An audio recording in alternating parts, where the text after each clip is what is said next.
কে রান্নাটা করেছে? হ্যাঁ, কে করেছে? কি হলো বাবা, তুমি এরকম চিৎকার করে উঠলে কেন? রান্নাটা দুই বোনের মধ্যে কে করেছে? কল্পনা করেছে বাবা। কেন, রান্নাটা ভালো হয়নি? এক বিন্দু নুন হয়নি।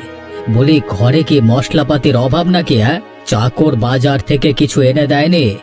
আমার কাছে তো টাকা পয়সার কোনো অভাব নেই, তাতেও দুপুর বেলায় খেতে বসে আমাকে এই অখাদ্য খেতে হবে কেন? সে কি বাবা, কল্পনা বলল সে নাকি তোমাকে প্রত্যেকদিন রান্না করে খাওয়ায়, তার রান্নার হাত নাকি খুব ভালো, তাতেও এরকম খারাপ রান্না করেছে কেন? ও তোকে এসব কথা বলেছে নাকি? আমি তো রান্নাটা নিজের হাতেই করতে গেছিলাম, ভাবলাম অনেকদিন পর এসেছি, তোমাকে আজকে নিজের হাতে রান্না করে খাওয়াবো। তার উপর আবার ইলিশ মাছ ছিল আজকে, কিন্তু আমাকে কিছুই করতে দিল না। এসব কথা বলে আমাকে সরিয়ে দিল। তুই ওর গালে একটা চড় মারতে পারলি না?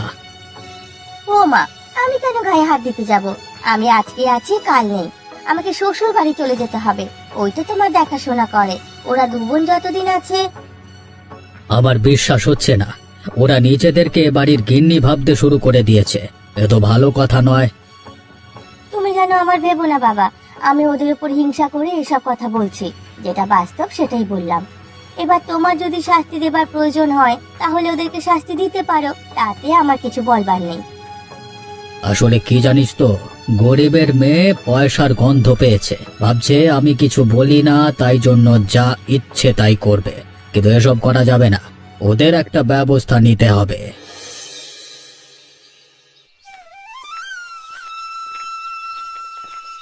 দিদি এলি, আমার জন্য তোকে সারাদিন দৌড়াদৌড়ি করে মরতে হচ্ছে। তুই কিছু মনে করিস না রে দিদি। না রে বোন, তোর শরীর খারাপের সময় যদি তোর জন্য একটু দৌড়াদৌড়ি করতে হয় তাহলে আমি আবার কি মনে করব? তা এখন শরীর কেমন আছে তোর? আগে তুলনায় একটু সুস্থ আছে।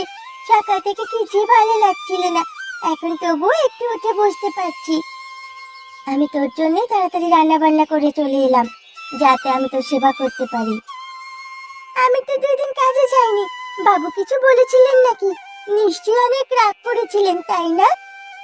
আরে না না, রাগ করবার কোনো সুযোগই দিইনি। আমি সমস্ত কাজ একাই সামলে নিয়েছি। না রে দিদি, তোর জন্য আমার খুব কষ্ট হয়। আমার জন্য তোকে কত কষ্ট করতে হচ্ছে। তুই আমাকে আর কিছুদিন সময় দে, তারপর আমরা দুজনে মিলে আবার আগের মতো কষ্ট করতে শুরু করব। আমার মাথায় অন্য একটা চিন্তা রে, কতদিন আর এভাবে আমরা কষ্ট করব? বাড়িটা কবে থেকে ভেঙে পড়ে যাচ্ছে, আমাদের কাছে এমন টাকাও নেই যে নতুন করে বাড়িটা তৈরি করতে পারবো। আজ তোকে একটু অন্যরকম দেখাচ্ছে, কিছু হয়েছে নাকি তোর? ওই ছোটখাটো একটু ঝগড়া, তাও আবার বাবুর মেয়ের সাথে, তাই জন্য মনটা একটু খারাপ হয়ে আছে। পার্বতী দিদি এসেছে নাকি? হ্যাঁ, আমার যতদূর মনে হচ্ছে এবার কোনো কুমতলব নিয়ে এসেছে। সেই মতলব যতক্ষণ না পূরণ করছে ততক্ষণ এখান থেকে যাবে না বলেই মনে হচ্ছে।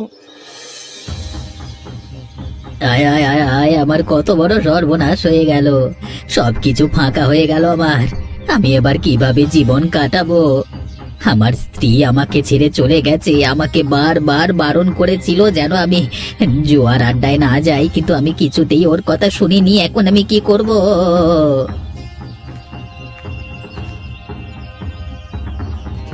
কি হলো বিক্রম, তুমি এভাবে কান্না করছো কেন? কি হয়েছে তোমার? কাকা, কাকা, আমার যে সব শেষ হয়ে গেল। হাতে শেষ সম্বল যেটুকু ছিল সব টাকা আজকে আমি হেরে গেছি। এখন আমি কি কে বাঁচবো? তোকে এই কারণেই বারণ করেছিলাম যে জুয়া খেলিস না। ওই নেশা বড় নেশা, আমি জানি। আমার সংসার উজাড় করে দিয়েছে, কিন্তু তুই আমার কথা শুনলি না, ভাবলি তোকে আমি খারাপ কথা বলছি। কাকা, এখন আমি কি করব? আমাকে কিছু উপায় দাও, আমি আমার নিজের ভুল বুঝতে পেরেছি। এ ভুল থেকে আমি বেরিয়ে আসতে চাই কাকা। এখন কি আর করবি? দেখ, কোথাও কাজকর্ম যদি পাস তাহলে কাজকর্ম করে পেটের ভাত জোগাড় কর। আমাকে কে কাজ দেবে কাকা? আমি তো সবার সাথে দুর্ব্যবহার করেছি কাকা, আমার স্ত্রী পর্যন্ত আমাকে ছেড়ে চলে গেছে। শুনেছি তোর শ্বশুর মশাই নাকি অনেক বড় লোক, তাহলে তোর কোনো চিন্তা নেই। তো শ্বশুরের টাকায় জীবন কেটে যাবে মনে হয়। কিন্তু কিন্তু আমার শ্বশুরের সাথে আমার সম্পর্ক ভালো নয়। আমার শ্বশুর আমাকে একদম দেখতে পারে না। আমার বউ আমাকে ছেড়ে চলে গেছে, এখন আমি কি করবো কাকা? তাহলে আমি আর কিছু বলতে পারবো না। তো যা ইচ্ছে তুই করকে যা, আমি আমার কাজে যাই। এবার কাকে আমি আমার মনের দুঃখের কথা বলবো, কেউ পাত্তা দেয় না।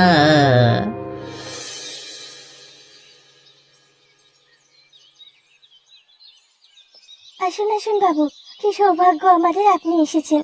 দিদি এসো। সৌভাগ্য না দুর্ভাগ্য তা একটু পরেই জানতে পারবি। এমন এমন কাজ করে বেড়াস, ঘর থেকে না বেরিয়ে তো উপায় নেই। কেন বাবু, কি হয়েছে? আমরা কি কোনো ভুল করেছি?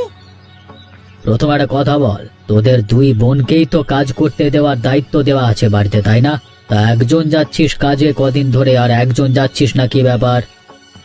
আসলে বোনের শরীরটা একটু খারাপ ছিল তো, তাই জন্যই। শরীর খারাপ বা শরীর ভালো সেসব তো আমি দেখতে যাব না। মাসের শেষে টাকাটা নেওয়ার সময় কি অর্ধেক টাকা নিবি তোরা? বাবু, বোনের সব কাজ তো আমি করে দিয়ে তারপরে আসি। আপনার কি কোথাও অসুবিধা হয়েছে? বলিস কি, এত তাড়াতাড়ি সব কাজ শেষ করে দিয়ে তুই চলে আসিস? তোর এলেম আছে বলতে হবে। আমি মিথ্যে কথা বলিনি বাবু।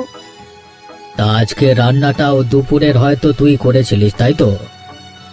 হ্যাঁ বাবু, কিন্তু থাক, আর কোনো কথা বলতে হবে না।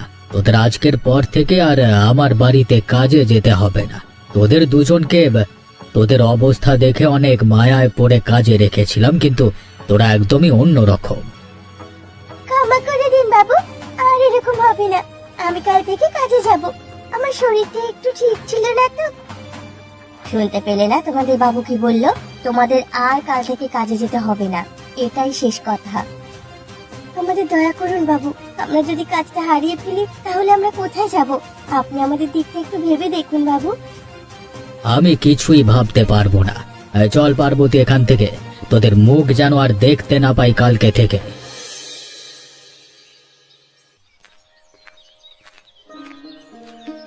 কিরে নিখিল, তুই এরকম রেগে রেগে কোথায় চলেছিস? দেখে মনে হচ্ছে তোর মাথা প্রচন্ড গরম হয়ে আছে। ধরো কাকা, তুমি কাউকে টাকা দিয়ে সাহায্য করেছো তার বিপদের সময়, এখন সে তোমাকে চিনতে পারছে না, দেখলে এড়িয়ে চলে যাচ্ছে, তাহলে তোমার কেমন লাগবে? তাকে আমি জুতো খুলে মারতাম, তাছাড়া তো আর কোনো উপায় নেই। এটা তো এক পক্ষে আমার সৎ কাজে সুযোগ নেওয়া। আমার সাথে এরকম ঘটেছে কাকা, সেই জন্যই আমার মাথা আগুন হয়ে আছে। বেটাকে আজকে সকাল থেকে আর দেখতে পাচ্ছি না। তুই কার কথা বলছিস? ও বেটা চোর বিক্রম, ও আমার কাছ থেকে টাকা ধার নিয়ে এখন উধাও হয়ে গেছে। এখন আমি কোথায় যাব বলো তো কাকা? ওর সাথে কালকেই তো আমার দেখা হলো, এর মধ্যে পালিয়ে গেল। কোথায় দেখা হয়েছিল তোমার সাথে? ওই তো এই জুয়ার আড্ডায় বসে বসে কান্নাকাটি করছিল, সর্বস্ব শেষ হয়ে গেছে বলে। তো টাকা মনে হচ্ছে তুই আর ফেরত পাবি না বাপ। কি সমস্যা হলো বলো তো কাকা? এরকম করে যদি চলতে থাকে তাহলে আমি কেন এরপর মানুষকে সাহায্য করতে যাব? তোরও দোষ আছে, তুই সাহায্য করবার আগে মানুষ চিনে নিবি না। ও বেটা কত বদমাইশ তুই জানতিস না? জানতাম না বলি তো আজকে এই হলো। যাক, সময় আসুক আমিও উত্তর দিয়ে দেব। আমার টাকা তো গেল, তবে সময় একদিন আমার নিশ্চয়ই আসবে।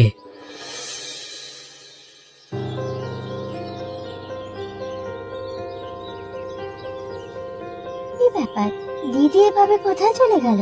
ব্যাপারটা একটু দেখতে হচ্ছে তো, খুব সন্দেহ লাগছে আমার।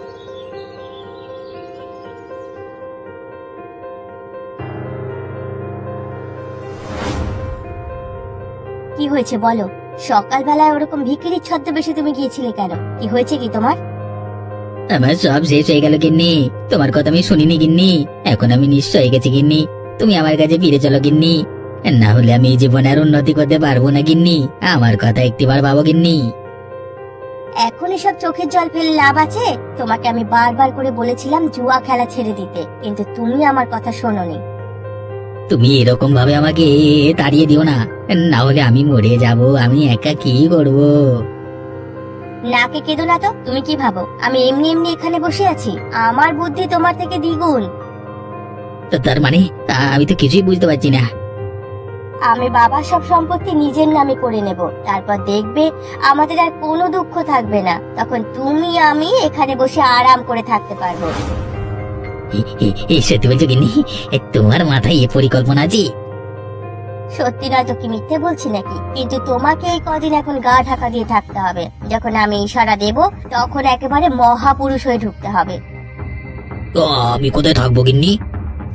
তার ব্যবস্থা হয়ে যাবে। এখানে দুই বোনের একটা বাড়ি আছে, ওই দুই বোনকে খুব শিগগিরই ঘর ছাড়া করে দেব, হয়তো কালকেই করে দেব। তুমি সেখানে গিয়ে গা ঢাকা দিয়ে থাকবে, রাত্রিবেলা সেখানে কাটাবে, ভোর হলেই চলে যাবে। গিন্নি, তুমি তো দেখছি আমার জন্য সব ব্যবস্থা করে রেখেছো। সবই তো আমার দায়, তাই জন্যই তো আমাকে করতে হচ্ছে। এখন যাও এখান থেকে, আর বেশি সময় নষ্ট করো না, না হলে কিন্তু অনেক বিপদ আমাদের। এই রে, তাহলে তো মহা বিপদ। কিন্তু আমি কিছু বলতে গেলেই তো ধনরাজ বাবু আবার রেগে যাবে। তার থেকে যা হচ্ছে হতে দেওয়াই ভালো। আর আমাদের দুজনকে কাল রাতেই কেটে পড়তে হবে এখান থেকে। দিদি, সমস্ত কিছু গোছগাছ করছিস কেন? তুই কি কোথাও বের হবি? কোথাও যাবি নাকি তুই? শুধু আমি নয়, তুইও যাবি আমার সাথে। আমরা কোথায় যাব দিদি? আমরা এই গ্রাম ছেড়ে অনেক দূরে চলে যাব, আর কোনোদিন এই গ্রামে আসবো না। কেন দিদি, আমরা এই গ্রাম ছেড়ে চলে যাব কেন? আমরা কি কোনো দোষ করেছি নাকি? দোষ করিনি বলেই তো চলে যাচ্ছি। শুধু শুধু দোষের ভাগীদার হওয়ার থেকে এখান থেকে চলে যাওয়া অনেক ভালো। না হলে হয়তো ধনরাজ বাবুর লোকজন এসে আমাদের পিটিয়ে এখান থেকে বের করে দেবে। কি বলছিস কি দিদি, সত্যি নাকি? যা বলছি সত্যি বলছি, আমার কাছে সেরকমই খবর আছে। তাড়াতাড়ি চল এখান থেকে। বাড়ির উপর মায়া করে বসে থাকলে হবে না, আমাদের এখান থেকে প্রাণ বাঁচিয়ে যেতে হবে। আমরা বিনা দোষে শাস্তি পাচ্ছি, জানি না হঠাৎ করে বাবু আমাদের উপর এভাবে খেপে উঠলেন কেন। আমি সব জানি, তাই জন্য বলছি এখান থেকে চল, পালিয়ে যাই, বাকিটা পরে দেখা যাবে।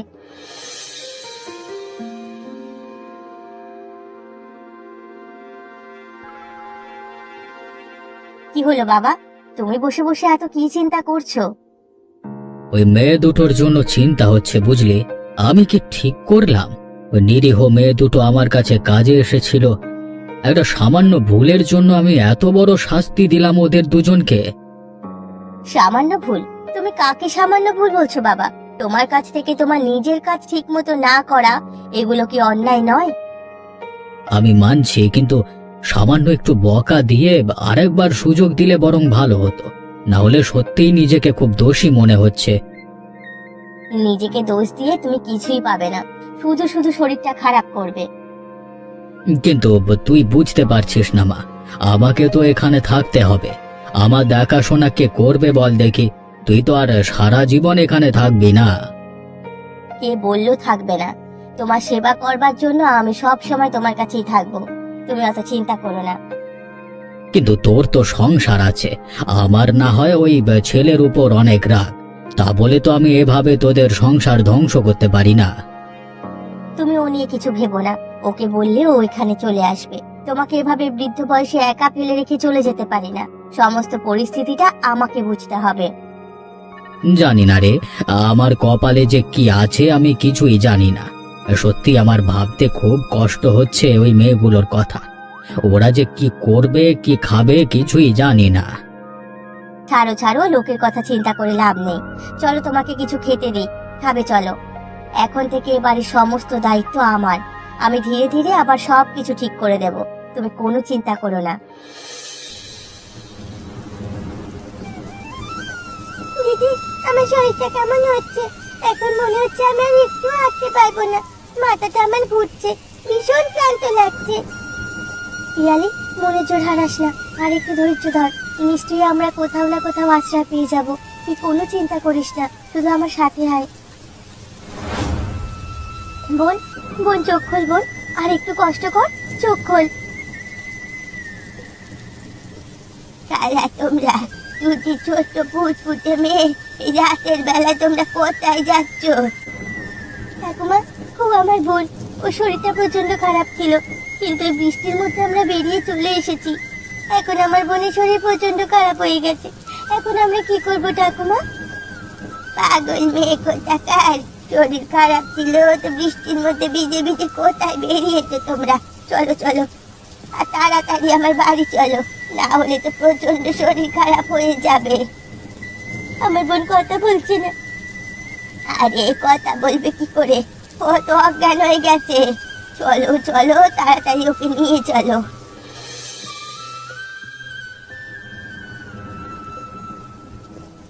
তোমার বোন এখন অনেকটা সুস্থ, কিন্তু একটা কথা বলো, তোমরা রাতের বেলায় এভাবে বেরিয়ে চলে এসেছিলে কেন? তোমাদের কি কোনো বিপদ হয়েছিল? তোমাদের বাবা মা কোথায়? আমরা অনেকদিন আগে আমাদের বাবা মায়েদের হারিয়েছি। একজন বড় মানুষের বাড়িতে কাজ করে আমরা আমাদের জীবন যাপন করতাম, কিন্তু সেখান থেকেও আমাদের তাড়িয়ে দিল। তাই জন্য আমরা আর উপায় খুঁজে না পেয়ে চলে এসেছিলাম, কারণ ওখানে থাকলে আমাদের কপালে আরো দুঃখ ছিল। সেই সব তো বুঝলাম, কিন্তু তোমরা এখন কোথায় যাবে সে বিষয়ে কিছু জানা আছে? আমরা কিছুই জানি না বুড়িমা, তবে আমাদের দু চোখ যেদিকে যায় সেদিকেই চলে যাব, আর কোনোদিন নিজেদের গ্রামে ফিরবো না। তা বললে হবে না, এখন বর্ষার সময়, আজ থেকে বৃষ্টি শুরু হলো, কখন যে থামবে তার কোনো ঠিক নেই। তাহলে আমরা কি করবো ঠাকুমা? তোমরা এক কাজ করো, ঠাকুমা বলে যখন আমাকে ডেকেছো তখন আমাকে নিজের ভাবতে পারো। শোনো, আমার ঘরের এক পাশে একটা পুকুর আছে, ওই পুকুরের মাঝে আমার এক রান্নাঘর। ওই রান্নাঘরে তোমরা রান্না করে একটা হোটেল খোলো। পুকুরের মাঝে রান্নাঘর কেন? ওরে পাগলি মেয়ে, ওই রান্নাঘরটা আমাকে খুশি হয়ে উপহার দিয়েছিলেন এক সাধু বাবা। ওই রান্নাঘরের ভিতরে যাই রান্না করিস না কেন, তা খুব সুস্বাদু হয়। তোরা সেটাই কর, তাহলে আমার কাছে থাকবি, আর তোরা এখানে ব্যবসা করে হাতে কিছু টাকাও আনতে পারবি। ঠিক আছে ঠাকুমা, তুমি যখন বলছো তাহলে আমরা তাই করব। আমাদের আর কেউ আত্মীয় নেই, তুমি আমাদের আত্মীয়। দেখ, উপরওয়ালা যদি না চাইতো তাহলে তোদের সঙ্গে আমার দেখা হতো না। আজকে উনি চেয়েছেন বলেই তোরা আমার বাড়িতে এসেছিস। যা, এখন আর কান্নাকাটি করিস না, একটু বিশ্রাম নে, কালকে থেকে কাজ শুরু করবি।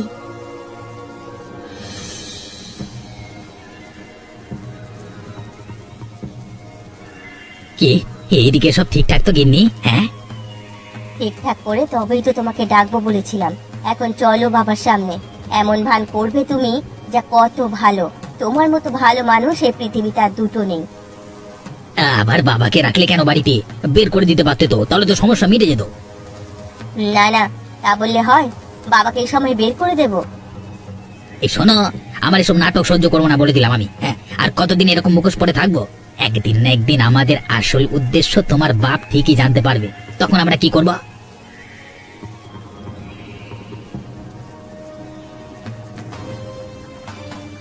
বেঈমানের দল, আমি ভাবতে পারছি না তুই আমার মেয়ে হয়ে আমার সাথে এত বড় ছলনা করতে পারলি।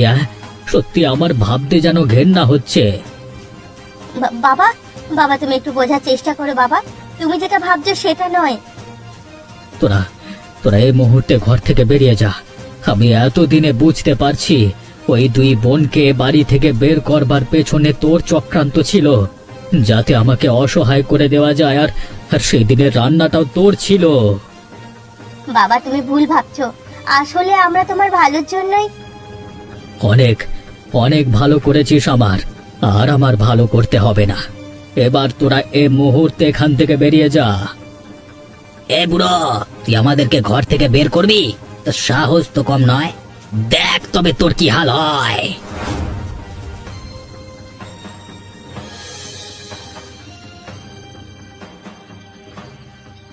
আরে ও নিখিল, ওই রে বাবা, একবার শুনে যা এদিকে। বুড়িমা, তুমি এখানে?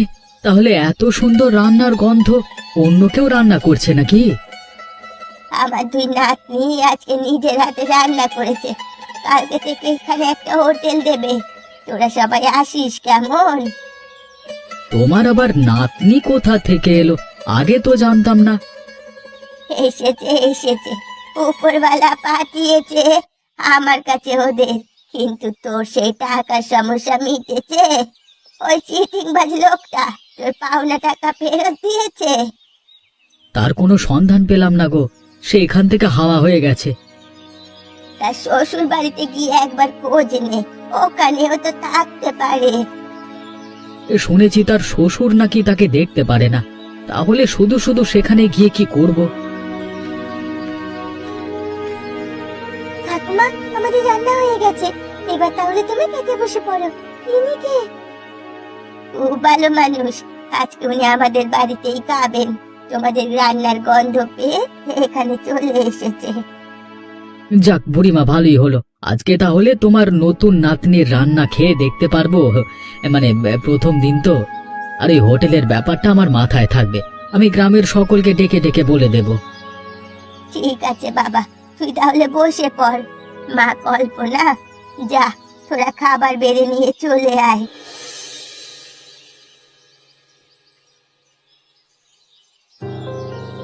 আরে নিখিল, একজন মানুষ ভেসে আসছে বলে মনে হচ্ছে।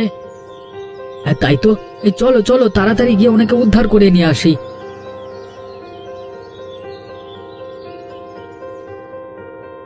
আরে, এটা আমাদের বাবু, কিন্তু বাবুর এই অবস্থা হলো কি করে? তোমরা এনাকে চিনলে কি করে? আমাদের গ্রামের বাবু উনি, আমরা ওনার বাড়িতে কাজ করতাম। তোমাদের কি মনে হয় এই ওনার এই অবস্থার পেছনে কারা দায়ী হতে পারে? আমার মনে হয় ওনার নিজের মেয়ে, কারণ উনি আমাদেরকে চক্রান্ত করে সেখান থেকে বের করে দিয়েছিলেন। মনে হচ্ছে উনি বড় মানুষ বলে ওনার সম্পত্তির লোভে ওনার সাথে এই ব্যবহার করেছেন। কিন্তু আমরা ছেড়ে কথা বলবো না, কালকে আমরা ওখানে যাব, সাথে তোমরা দু বোন যাবে। একবার ওদেরকে ভয় দেখিয়ে আসবো, তবে যদি ওরা সোজা পথে আসে। ঠিক আছে, আমরা দুজনেই তোমার সাথে যাব। আমারও ওকে একদম ভালো লাগে না। কে কোথায় আছেন দয়া করে তাড়াতাড়ি বেরিয়ে আসুন, না হলে কিন্তু আমরা সবকিছু ভাঙচুর করে দিয়ে চলে যাব। একি, তোরা দু বোন এখানে কি করছিস? আর এরা কারা? এরা এখানে কি করতে এসেছে? তোমাকে দেখে খুব চেনা চেনা মনে হচ্ছে। তুমি তো বিক্রমের বউ, তুমি এখানে কি করছো? আমার বাবার বাড়ি, আমি কি করছি মানে? তোমার বাবা কোথায়? তার খবর আমরা নিতে এসেছি। বাবা কোথায় গেছে আমি জানি না। তোমরা কি আমাকে ভয় দেখাতে এসেছো নাকি? বেটা জোচ্চোর, আমার টাকা মেরে এখানে এসে গা ঢাকা দিয়ে রাজার হালে থাকা হচ্ছে, তাই না? আর আমাদের বাবুকে এরা দুজন চক্রান্ত করে ঘর থেকে তাড়িয়ে দিয়েছে। এদের এক্ষুনি শাস্তি দেওয়া হোক। তোরা এখানে কি করে এলি? আমি মানে তোদের টাকা দিয়ে আসবো, তাই জন্য মানে তোর অনেক মিথ্যে শুনেছি। এবার তোর শাস্তি পাবার পালা, তোকে এবার শাস্তি দিতেই হবে। আমাদের ক্ষমা করে দাও, আমরা আর কোনোদিন কোনো ভুল কাজ করবো না। আমাদের একবার ক্ষমা করে দাও। তোমরা আমাদের সাথে যাবে, তোমার বাবার পা ধরে তোমরা দুজন ক্ষমা চাইবে। তোমরা যা বলবে তাই করব, কিন্তু আমাদের দয়া করে ছেড়ে দাও। তোরা তোরা আবার সামনে থেকে চলে যা, তোদের মুখ দেখতে আমার ভালো লাগছে না। নিজের আপনজনের সাথে কেউ এরকম করতে পারে সেটা আমি কল্পনাও করতে পারছি না। তাদের ক্ষমা করে দাও বাবা, আমরা সত্যি বলছি, আমরা অনেক ভুল করেছি। আমরা আর এরকম কিচ্ছু করব না। শ্বশুর মশাই, এবারের মতো মাফ করে দিন না। আমি কথা দিচ্ছি, আমি ভালো মানুষ হয়ে দেখাবো, আর কোনোদিন আপনাকে দুঃখ কষ্ট দেব না। আর কোনোদিন তোমাদের কথা আমি বিশ্বাস করব না। একবার বিশ্বাস করে যে ভুল করেছিলাম, তার ফল আজকে আমি পেয়েছি। আজকে যদি এরা না থাকতো, তবে আমি হয়তো বেঁচে থাকতাম না। তোরা দুই বোন আমাকে ক্ষমা করে দিস। তোদেরকে একদিন অসহায় অবস্থায় ঘর থেকে আমার জন্য বের হতে হয়েছিল। এরা যে আমার বিরুদ্ধে এত বড় চক্রান্ত করছিল, আমার কোনো রকম আন্দাজ ছিল না। আমরা কিছু মনে করিনি বাবু, আমরা প্রথম দিন থেকেই জানতাম এটা পার্বতী দিদি আর ওই লোকটা চক্রান্ত। তুই জানতিস কিভাবে? একদিন আমি যখন আপনার কাছে ক্ষমা চাইতে যাচ্ছিলাম, তখন হঠাৎ করেই দেখলাম পার্বতী দিদি লুকিয়ে লুকিয়ে কোথায় যাচ্ছে। আমি তার পেছনে পেছনে গিয়েই দেখি জঙ্গলের মধ্যে লোকটার সাথে দেখা করে ওরা চক্রান্ত করলো। বিক্রম, তোর শয়তানি তো দেখলাম রে।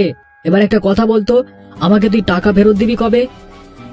দিয়ে দেবো, আমাকে কিছুদিন সময় দাও, এই সমস্ত কিছু শোধ করে দেবো, একটা টাকাও ধার রাখবো না। শোনো তোমরা, এই লোকটা যদি নিজের কথা না রাখে, তাহলে গ্রাম থেকে দুজনকেই বিতাড়িত করে দেওয়া হবে। এরা যেখানে থাকবে সেই জায়গায় নষ্ট করে ছাড়বে। বাবা, তুমি আমার সম্বন্ধে এত বড় কথা বলতে পারলে? তুই আমাকে নিয়ে এত বড় চক্রান্ত করতে পারিস, আমি তোকে কোনো কথা বলতে পারি না? শোন, একটা কথা বলি, একদম বেশি বাড়াবাড়ি করবি না, তাহলে কিন্তু আমার থেকে খারাপ কেউ হবে না। আমার ভালো রূপ দেখেছিস, খারাপটা দেখিস নে। তোরা দুজনে এই মুহূর্তে আমার চোখের সামনে থেকে দূর হয়ে যা। ভালোই হয়েছে, যা তো মায়েরা, তোরা দুজনে মিলে এবার খুব সুন্দর রান্না করে নিয়ে আয় তো। আজকে আমরা সবাই মিলে আনন্দ করে খাবো। দেখ, উপরওয়ালা আমাদের পরিবার কত বড় করে দিল। এই তো ঠাকুমা, তোমরা সবাই মিলে গল্প করো, আমরা এক্ষুনি যাচ্ছি। এমন মজার মজার গল্প দেখতে আমাদের চ্যানেলকে সাবস্ক্রাইব করতে ভুলবেন না।